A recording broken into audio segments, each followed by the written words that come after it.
Hello WhatsApp guys, আশা করি সবাই ভালো আছো। আমিও আলহামদুলিল্লাহ ভালো আছি।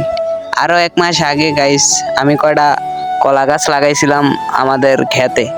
তারপরে কি ওই খেতেই যাইতাছি, খেতে যাওয়ার পরে দেখি কলা গাছের মাসাল্লাহ দিলে কলা গাছটি সুন্দরই হয়েছে, কিন্তু গাইস কলা গাছের নিচে অনেক জঙ্গলে রয়েছে। কিছুদিন পরে পরিষ্কার করব, সেদিনকে তোমাদের দেখাবো। আর এই যে গর্তাটা দেখতে পাচ্ছেন না, এই গাতাটা করছিলাম আমাদের বিল্ডিং এর মাটি উঁচা করার জন্য। তারপরে কি এই যে যা যা গাছ দেখতেছেন এটি সব আমি লাগাইছি। আর পরিবারের আমি একমাত্র সন্তান, আমার ছাড়া আর কে লাগাইবো, কারণ আমারই তো সব করতে হইব।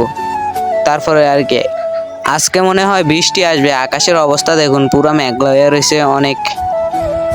আর আপনারা একটু বলেছেন কমেন্টে কলা গাছের ভিতর কি ওষুধ কি সার দিলে ভালো হয়, তাড়াতাড়ি কলা গাছ বড় হয়।